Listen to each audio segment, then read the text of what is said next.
Good evening. This is Making the Case. Welcome to all of you who are joining me on MTV. Welcome to those of you who are tuning in on Facebook Live. And welcome to those listeners who are joining me from Freedom Radio. Today, as you may have seen, the leader of the opposition along with other members of the opposition met with the full commission at GCOM, and the opposition leader said, once he came out of the meeting that he felt much better than when he went into the meeting based on some statements made by the GCOM chair. And some of the information we have is that GCOM is certainly looking at certainly the March 2020 date put forward by the Secretariat, that is totally out. And we are confident that we made our arguments today that elections be held long before the end of the year. And all indications point to that. So we have some movement there, some positive steps. And, we seem to be getting closer to that date for elections, because the elections have to be held. APNU and AFC coalition, they know that, and we certainly have been saying that, and the courts have ruled on that, the Chief Justice as well as the CCJ, that March 21 of this year should have been elections, and this government has been illegal since then. So there's no going back to Parliament to give them an extension. The elections have to be held, and they know it. So GCOM is certainly getting themselves in order for that.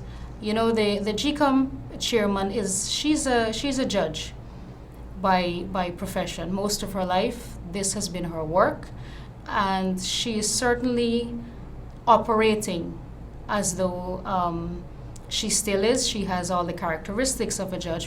And I say that to mean that she has given both sides a fair hearing. They have been meeting over weeks now, and she has listened to both sides of the argument, and we are confident that she will make the right decision. So moving on, this month, as you know, is Amerindian Heritage Month, and it's being held under the theme Maintaining Traditional Practices while Promoting a Green Economy. Now, I want to just draw a comparison between how our Indigenous brothers and sisters are treated in Guyana since 2015 and how Indigenous people or Indigenous inhabitants of other countries are treated around the world.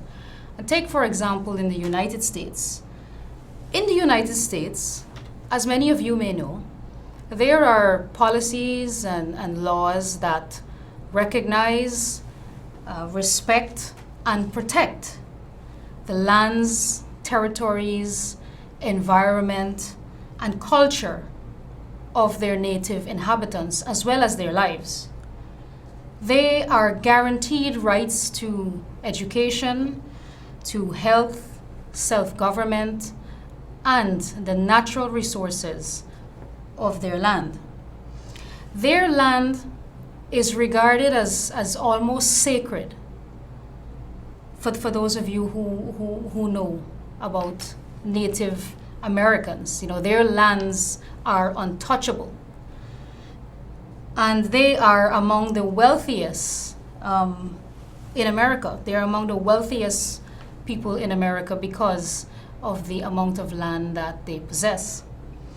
Meanwhile, in Guyana, we have the caretaker Minister of Indigenous Peoples Affairs, Sidney Alicock, admonishing his own Amerindian brothers and sisters for demanding titles to their land. He sided with the APNU AFC government, which has derailed the Amerindian land title almost disbanded demarcation and allocation of land rights to our indigenous brothers and sisters. He called them unreasonable. And to add salt to their wounds, this was on the occasion of launching Amerindian Heritage Month 2019. So there is a stark contrast between how the native inhabitants of countries around the world, Australia, for example, has some of the strictest laws and some of the toughest protections for their native people.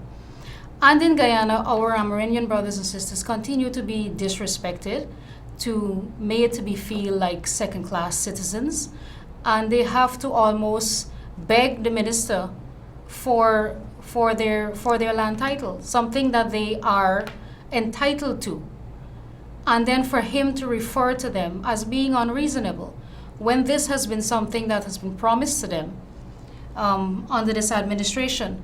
They said that they would accelerate the rates of land titling, as opposed to in comparison to the PPP administration, that they would accelerate it.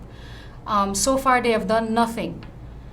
In February of this year, 2019, coming off of the no confidence motion and in anticipation for the March deadline, when elections were supposed to be held, the entire cabinet went to Region 9 and again made the same promises to the Amerindian community, telling them that they will once again redouble their efforts to give them their land titles and to begin demarcating and awarding land titles. And 8 months later, up to now, that process is yet to begin.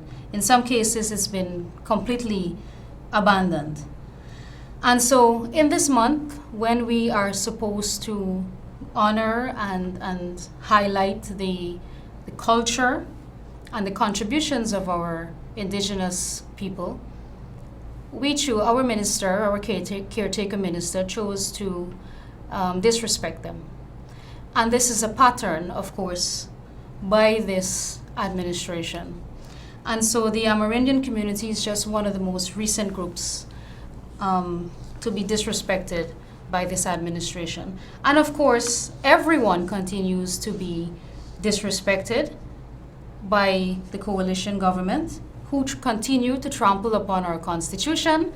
And the latest slap in the face for Guyanese is the draft local content policy, the final draft that has finally surfaced, which they tried to hide and was only given to a few to peruse. It has made its way now into the public domain. And what we have learned from the final draft, because these people can't seem to get anything right. And even though it took so long, and they called in several experts, one was a Trinidadian expert his name is Anthony Paul, and he had completed 2 previous drafts of the local content policy. And in all fairness to him, he seemed to have been doing a good job, because he had learned from the experiences in Trinidad, and he didn't want Guyana to make the same mistakes, especially when it comes to our local content. And when it came to the final draft, the government abruptly replaced him with a British consultant by the name of Dr. Michael Warner. And he comes with a price tag of some $22 million for just a final draft. And interestingly, this is what he did. He removed some of the key provisions that protected Guyanese workers, that was in the local content policy placed there by the Trinidadian expert. One of those provisions is that foreign suppliers must partner with locals. The Trinidadian expert also included a provision where foreign companies must register a local company and they must pay taxes. And also, the Trinidadian expert left out anything being kept confidential. The British consultant, who the government abruptly hired to produce the final draft, removed the partnership requirement with locals. He also removed the registration requirement, the local registration requirement, which means they will not be paying their fair share of taxes, and proposed that the local content report of foreign companies be kept confidential. So clearly, if the government of the day, the government of Guyana, can select a consultant like this, who clearly has no interest, his interest is clearly not for protecting Guyanese workers and for promoting local content. And this is the person that you put in charge of your local content policy. You had somebody before who seemed to have been doing a good job, and you abruptly remove him, and you install this British consultant. And it gets more interesting, because what is even more worrying is that the British consultant has no track record of independently producing a local content policy or legislation anywhere in the world, and has close ties to ExxonMobil. In fact, ExxonMobil was the company that brought him here in the first place. And for a long time, he was working at the Exxon Center for Local Business Development. So tell me, the government's expert on their local content policy, whose interests is he really looking after? How do we trust? Last week I spoke about how untrustworthy this administration is. And this is another flagrant example of how they have their interests mixed up. It's not for the Guyanese people. They talk one thing and they do another. They're not to be trusted. Not only are they not to be trusted, they continue to disrespect Guyanese. Everyone is looking towards a properly drafted local content policy so that we can put our people to work, so that Guyanese can directly benefit from the oil industry. The American ambassador and the other ambassadors and the oil companies, they are looking after their interests. And you can't fault them for that. Everybody has their own interests that they have to advocate for. The American ambassador will advocate for interests of the American people and for American companies who are doing business here. Where is our representation? Where is the representation for the Guyanese people? That is supposed to be our government. Our government is wholesale giving away. They've given away the oil, and now they want to give away the last chance that we have to actually benefit directly, to put Guyanese to work so that we can become experts another decade from now and to benefit directly from the oil industry. They've already made a mess of the economy. They've already made a mess of sugar and rice and bauxite and gold. Now the oil. So, not only are they untrustworthy, they are incompetent, they are disrespectful, they are shameless, because after almost going on 5 years now that they're going to be in office, with this track record, with these blunders that they have racked up, they expect to come to the Guyanese people and ask them to vote for them again. There should be some law that bars them from even contesting an election. Because I don't know how the President Granger can take an oath to to uphold the Constitution. And he every day violates it. He has spent a greater part of his presidency now violating our Constitution, clearly showing that he has no respect for it, no respect for the rule of law, no respect for the Guyanese people, but he wants to run for president again. And this is a man that will stand up and take an oath to uphold the land, to the law of the land, to uphold our Constitution, when he has clearly indicated that he's unwilling to do so and he refuses to do so. He shouldn't even be allowed to contest the election. And the disrespect continues. We were hearing about a plenary that we know that they have made public statements that they have accepted their interim status, and therefore they were not meeting as a cabinet for a while they waited on the decision of the CCJ. And then once we had the decision of the CCJ, they said, okay, we accept the decision of the CCJ, we're an interim government. And the president, none other than the president, said that they would not be able to pass a budget and they cannot sign any major contracts and so on. That they're just there for routine function. At least this they admitted, even though they said they were not resigning. Over this past week, we saw articles coming out of the Guyana Chronicle, and we know for a fact that cabinet has been meeting, and they have once again reverted to referring to themselves as cabinet. So it gets worse. At least while they were waiting on the judgment, they refer to themselves as a plenary, which is something unheard of. Now that we have certainty that the CCJ has ruled that the no confidence vote was valid, they have now gone back to referring to themselves as cabinet and approving major contracts just in this week alone. They rolled out $714.5 million in roadworks. If that is not a major contract, I don't know what is.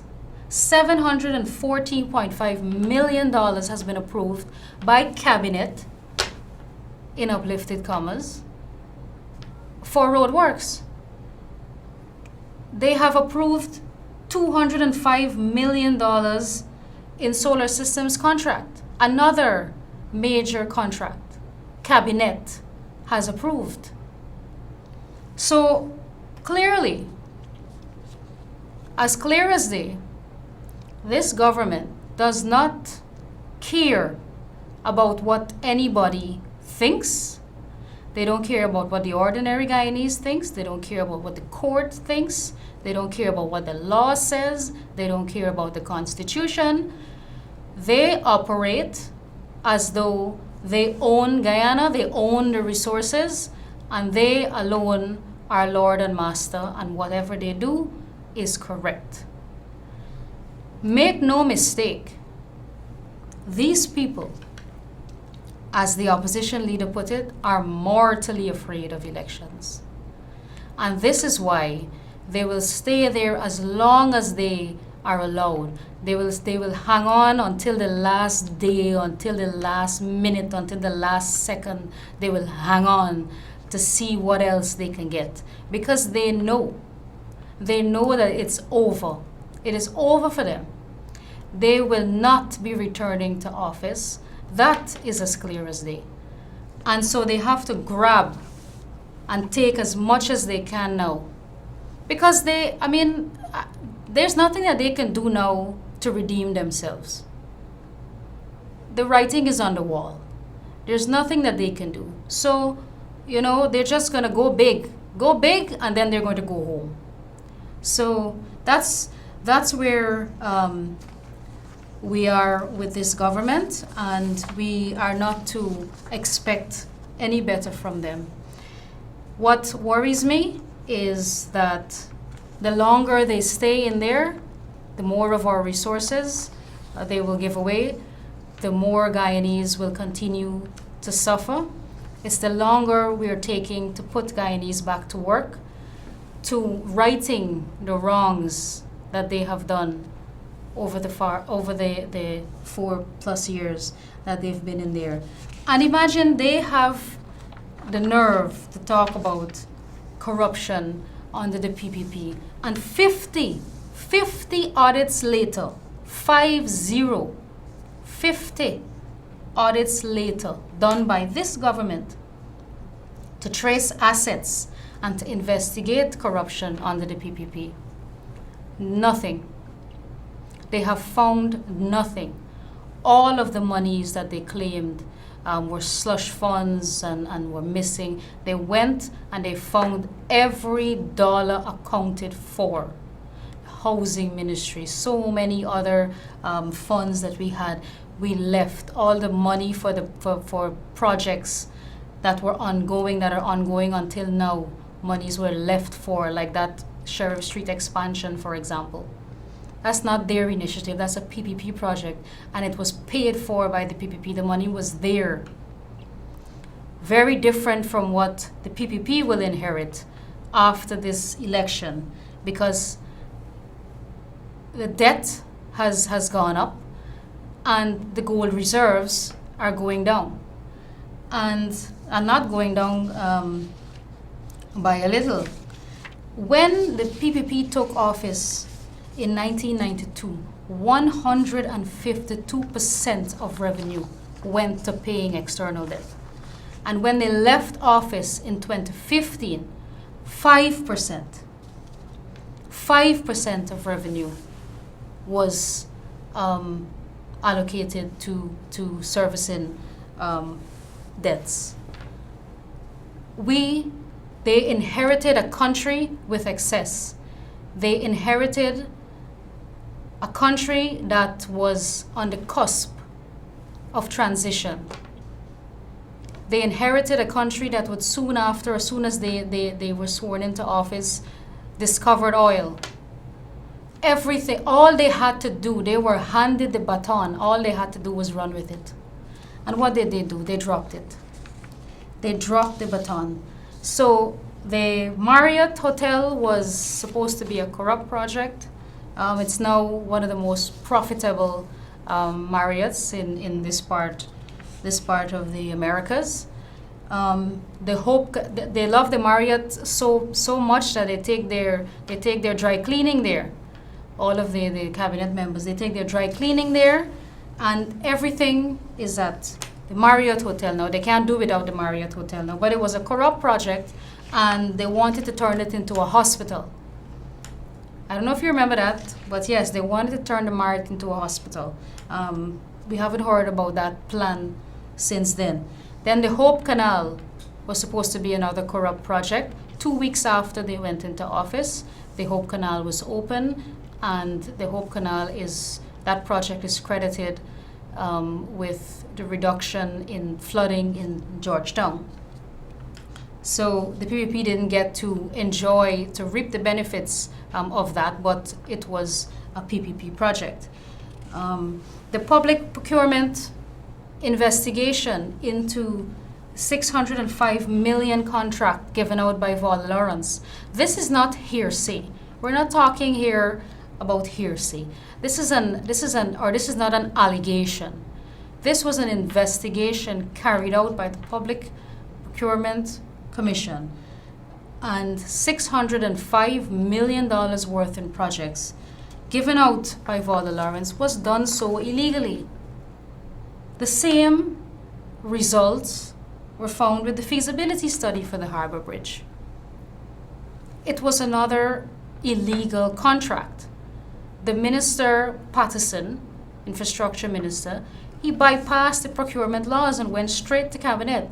This particular feasibility study was an indictment of the entire cabinet because they approved the contract well above the amount that should have been gone to public tender. And so they talked so much in the election campaign in 2015 about transparency and about accountability and about how rampant corruption was under the PPP. And Ramchitan loved to talk about the Public Procurement Commission. And what have they done? The Public Procurement Commission had many investigations, made many reports. We have complained to the police, wondering, asking them to file charges, because these were investigations. These are facts that we're dealing with, independent investigations carried out, and they were found to be illegal. And no charges have since been filed against any of these ministers. So we're not talking about rumors. We're talking about independent investigations that were done, and these people were found to be corrupt, and the allocation of these contracts were illegal. And there's so many more examples of this. We had the whole saga with Cathy Hughes awarding her own company contracts, and then coming to the Guyanese people with her righteousness and talking about it not being a conflict of interest, soon after to be found out that it is true, and several other contracts surfaced. Now she's gone underground. We don't hear from her anymore. We had Valerie Patterson, her ministry awarding a contract to her husband. And so many examples like this continue. And nothing is being done. And, their supporters continue to talk about the rumors of corruption under the PPP, none of which have been proven. 50 audits later, we've even asked them to bring in independent experts, bring in international independent experts to trace these assets of former government ministers, as you said, were corrupt. Bring them in and let's trace the assets. 50 audits have been done and nothing has been found. But they continue to violate our procurement laws. They've even raised the threshold for which cabinet can approve projects. And this was after the no confidence motion. So the things that they do and the things that they prioritize are clear indications. Anybody looking on can tell that their priority is simply to line their pockets, the pockets of their families and the pockets of their cronies. They have one agenda, and the agenda is to serve themselves, to grab as much as they can in the time that they have left, because that will be it. They'll be out after then. Their interest is not in the Guyanese people. Their interest is not in transparency. Or accountability. Otherwise, they would have allowed the Public Procurement Commission to function the way it should function, and the procurement laws to function the way it was meant to function. And what about the Integrity Commission? The leader of the opposition and members on the PPP side have submitted their declarations to the Integrity Commission every year.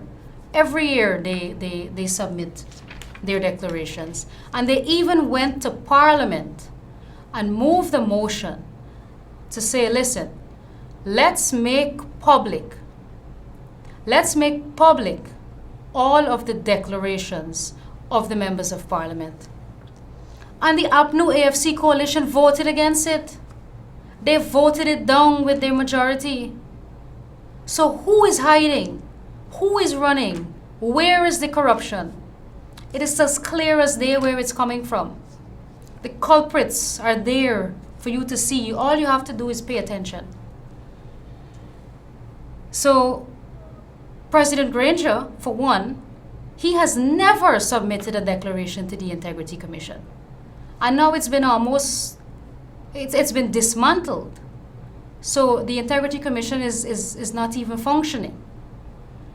So I don't know how they can come to the Guyanese people and make a case for them to be re-elected. I mean, they can be, all of these are as bad as you can imagine. But for a government to disrespect a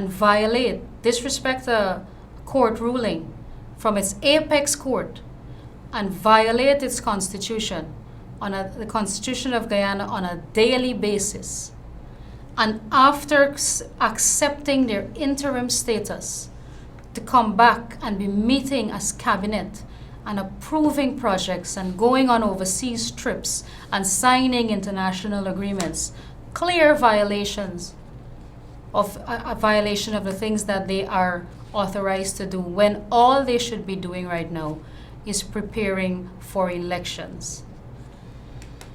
And so we are confident that GCOM will soon put an end to this charade, and let's get on with the business of elections.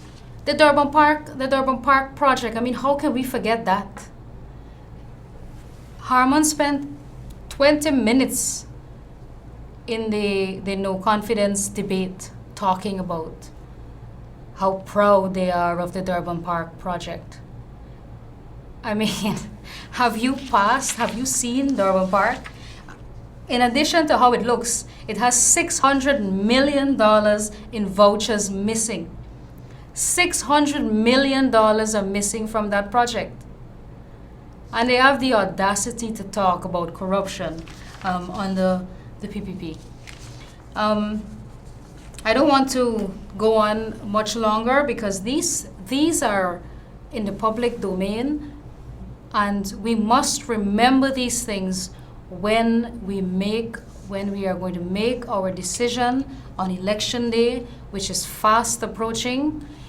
They've had so many transgressions over the last 4+ years, and we have to keep them as far away from government as possible, because they have done no good for this country. They also continue with their excesses. Another indicator of the type of people that we're dealing with. So they can't find money to raise public servants' salaries. They didn't have an ounce of respect for the teachers, to meet with them and to give them a raise in salary.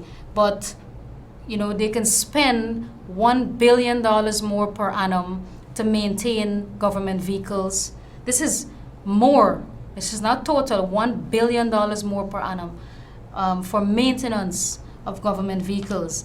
They can spend $1.1 billion more for local travel. They can eat $1.6 billion more per year. $800 million more a year for rental of buildings. And we can go on. But they couldn't find money to keep the sugar industry open. They couldn't find the subsidy to keep those 7,000 plus sugar workers working so that they can feed their families, so that they can make their NIS contributions, so that they can pay income tax, and so that the wheels keep turning and the economy keeps thriving, and foreign investment keeps coming in, and foreign currency from the export of sugar. They couldn't find money to do those things, but they can find money to do these things. They can prioritize these things, excesses on themselves. So the police are not fighting crime. The police are lining the streets when President Granger has to pass. They have to be on every corner, whether he's coming in that direction or not. If he's going to Pearl, they gotta be east, west, north, and south, lining the streets. That's their job. What purpose are they serving? Couldn't they be at the station taking somebody's report or investigating something or patrolling the streets to keep it safer? So I'm going to be preparing to take your calls. Let them come through. We have a caller on the line. Oh dear, we missed that caller. Caller, good evening. Hello, good night. Good night. You're on the air. My sister, we from Wales. Yes. And let me tell you something. Them can't go back into power because they closed down the Wales estate. They're on my bed right now watching your program. Yes. And let me tell you something. They can't go back into power. Namu. Yes. Hear? because they close down Wales and doing nothing for Wales. Wales people punishing. It's everybody punishing in Wales. Wales potentially whole sugar estate them punishing people punishing like that. You hear? Yes, caller. Let me be honest with you. We are in difficulties. We feel I like know. still it's very high. Yes. You hear? I know you have 14% We not get tax. You hear me? We Yes. not get work. Watch in the street, you see the little thing in them walk a road and ask you for $20 on a morning time. Early morning, 7 o'clock. Yes. Picking out of school. Them ask you for $20. Tell me how we gonna live under this government, this no good government what we got here. Tell me to God. There people that can treat anybody the best. Just deal with daddy. Let me tell you plain. You hear? Let me tell you, just deal with daddy. Only he for bring back out what he's here now. All right, caller. Yes, tell you. All right then. Thank you very much for coming through. You know, that caller was very honest. I thank him for sharing his story and his experience and the experience of Wales. And that's not unique. That situation is not unique to Wales. That is going on throughout this country. And people are punishing. People are starving. People are not working. And this is why every day you turn on the news and you see what is going on with the violence at home. You see people committing suicide. And all of these social ills are a result of people not being able to provide for their families. People are hopeless. People are giving up. And so something needs to be done quickly. There are hundreds of thousands of Guyanese who are depending on the upcoming elections, and we know that they will turn out and they will elect the PPP government, and the PPP government has to deliver for them. The PPP has to deliver for the people of this country. All races, all ethnicity, gender, we will deliver for all Guyanese because all of our policies are always to benefit each and every Guyanese. Caller, good evening. Yes. Hi, Susan. Hello. How are you doing? Fine, thank you. I love your program. I am calling from Canada. Okay, thank you. And I really like the way you talk.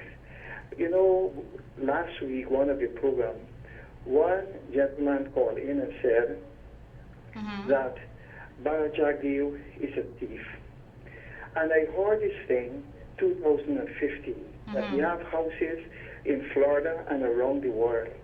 And you know, it's a blatant lie. It's a sad thing, it's a blatant lie. I know something I noticed with some Guyanese people, and I'm a Guyanese too, but I live abroad, I live in Canada. Yes. You know, people, you know, if I should say something like that, my wife and my family will say, you know what, Dad, or so, why are you so saying blatant lie? People are getting respect for their words. People get respect for the statement they're making. They're making blatant lie about politicians. There should be a fine. There should be a body to prosecute these people that lie. I am really not a PPP supporter or a PNC supporter. But come on, man. But you're looking on. You lie like that. Yes. And you know, every week when I come on this program, you know, I appeal. Election. You go ahead. In 2015 election, before that election, UFC spread some live rumors in North American country. How this guy's a thief, how this one going to go to jail, how Yes, this one going yes. to go to jail, even in funeral homes and even in basement parties and all over the world. And these things are blatant lie. I don't know if they're not ashamed about themselves like this. Not one person gets locked up.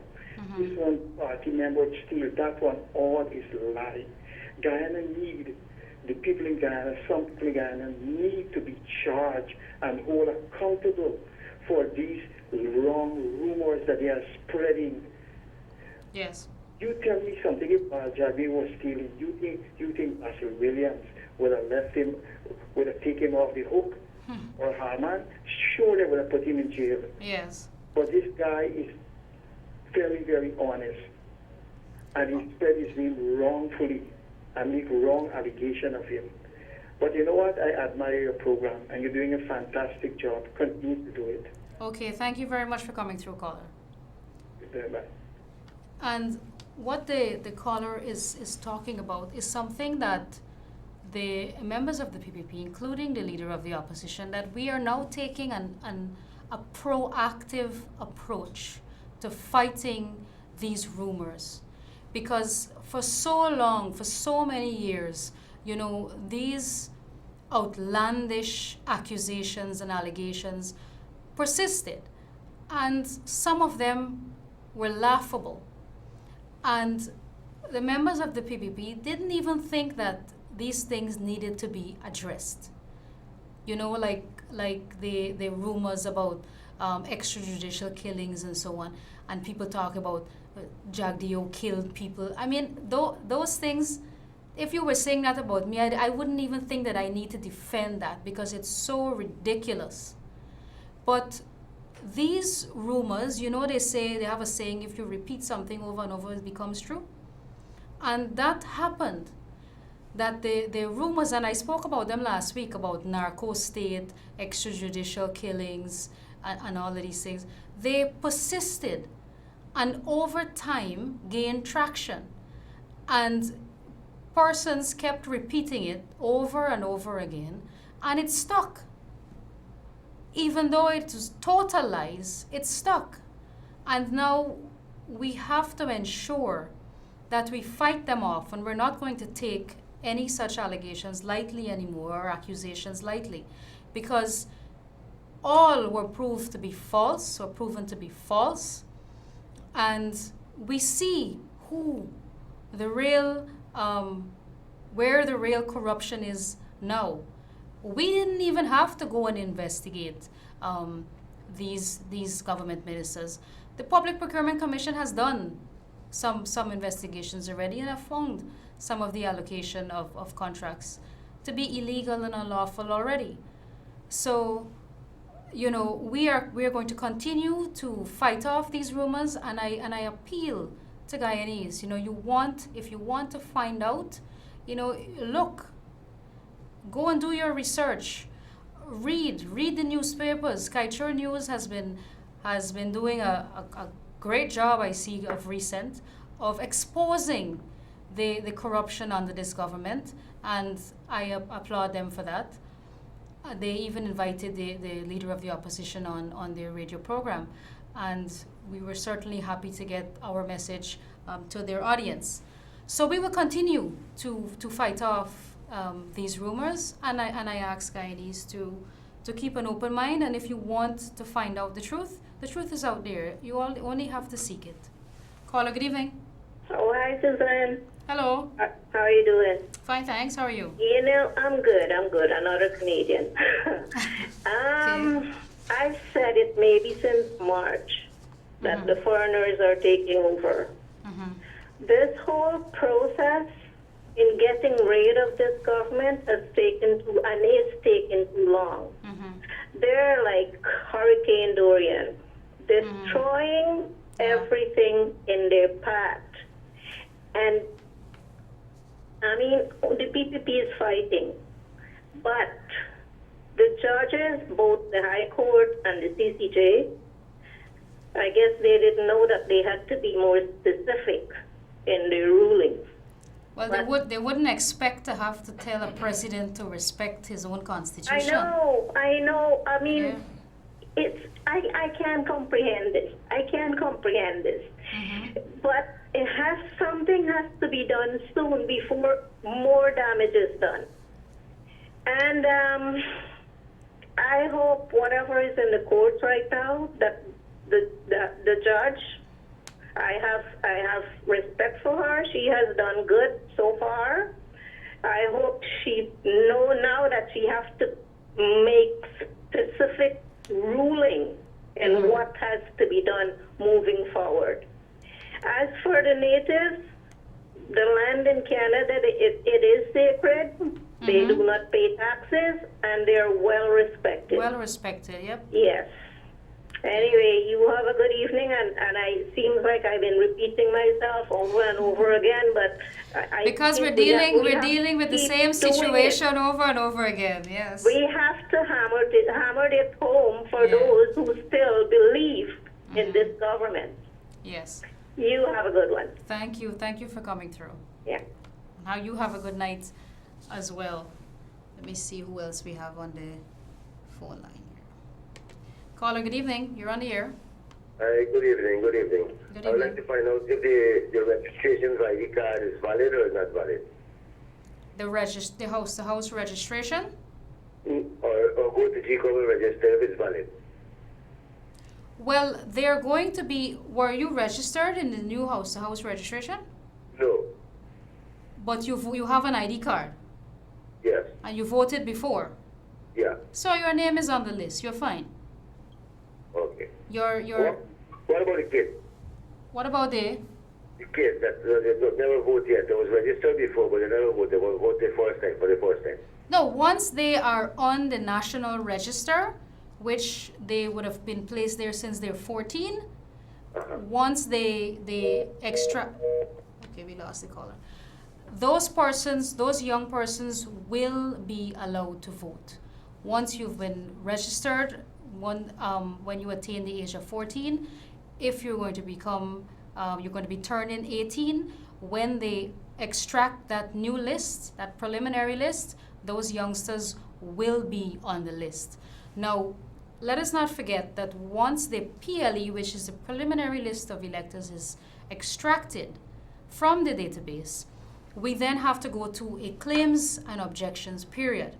And during the claims and objections period, if you missed your opportunity, if you're one of the few persons, and there are very few persons who were never registered and who didn't register during the house-to-house activity, this will be your chance to register.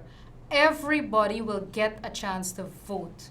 The PPP has no interest in preventing people from voting.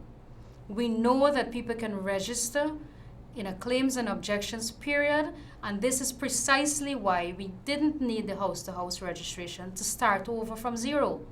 You already have persons on the list who were eligible, who voted before with verifiable data, and now they want to zero that, and that's what they wanted to do, and start over. But you only have a few persons who may have never registered before, and they will get a chance to do so during a claims and objections period, and all we would have to do is add their names to the register once and for all. We don't have to go through this whole process of re-registering everybody and having to input that data and then having to cross-reference it and print back ID cards. It's a total waste of time, a colossal waste of time. And that's what we've been saying all along. And finally, once again, we seem, even though it takes us long each time to win our argument, we always come out as the party that was always leading the country along the right path. And the APNU and the AFC, they have lost on all their arguments, and they're the ones that are always misleading and spreading misinformation and confusing the nation and the people of this country. Also, the dead persons on the list who are a concern to certain to persons. Dead persons are not going to turn up on election day and vote. And if you know of any person or any relative who has passed away, that then you can go during your claims and objection period and make an objection to their name being on the list, and their names will be removed. So that's the purpose of that claims and objections period. I hope I have cleared that up. Caller, good evening. Hi, good evening. I'm a bit curious. I try to be a bit neutral when it comes to this politics situation. Mm-hmm. But I'm wondering, there's a lot of issues flying around about Mr. Irfan Ali, right? Mm-hmm. I was wondering, why didn't you guys put someone up like Mr. Nandalal or one of those guys that the Guyanese people find a bit more, Hello? Hello? Yes, I'm here. Yes, I'm listening to you. Yes, I was wondering why not Mr. Anil Nandalal. He seems to have a good grasp of what is necessary. I'm curious to know why Mr. Irfan Ali. So, as you know, there was a democratic process that the PPP was involved in, their central committee. Their central committee sat, 30 plus members, I think 35 members. They sat and there was a process whereby all of those who were vying for the presidential candidate position, including Gail Teixeira, including Vindhya Prasad, including Anil, including Irfan, and all of these persons, there was a process, a lengthy process, whereby they all made presentations toward in front of the Central Committee members, and it was completely transparent, and they made their case, and the Central Committee members voted on the candidate they think would lead the party to victory. This is the process that has been employed by the PPP, and it has been there before. So, Irfan Ali, the party considers, even though we know that Mr. Anil Nandalal he's well versed in the law, but the party considers that right now our country needs somebody who is very versatile and who is very knowledgeable in the area of economics and finance to bring this country back to where it needs to be. And that person is Irfan Ali, and he has overwhelming support by the party members and supporters. And, we all believe in his ability, and I can guarantee you that he is not working alone. He has a team and he has a program. We have said this over and over again. The party has a program that we are going to implement, and we will all be there to support him and to take him and the People's Progressive Party to victory. And a victory for us is a victory for all of Guyana. So Guyanese have nothing to fear. The PPP is the same PPP that you've always grown up with.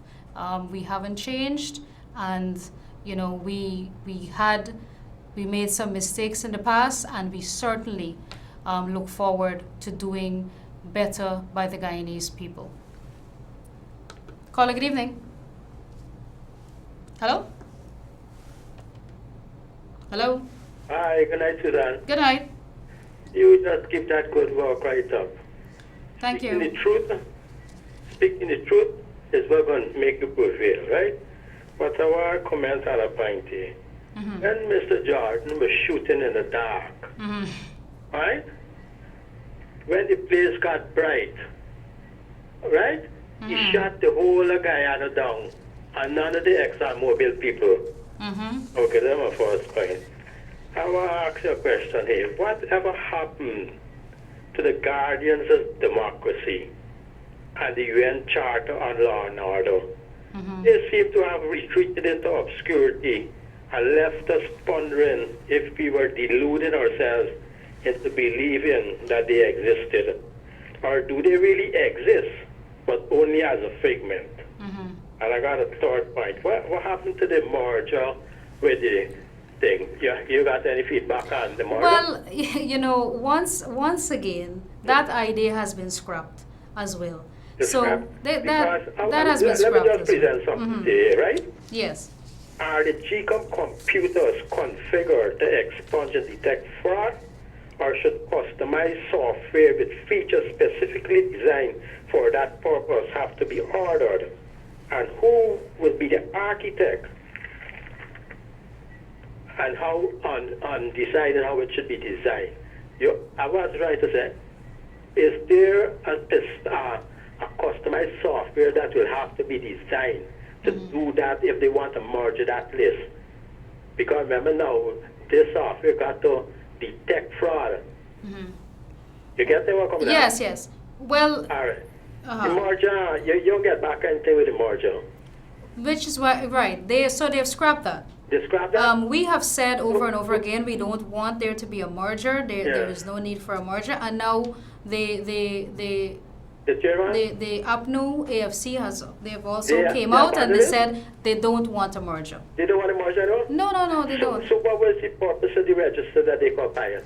Well, Carla, this is exactly why we have to be here every week to make these same arguments over and over. They continue to mislead the Guyanese people. All they're using is dilatory tactics, delaying tactics.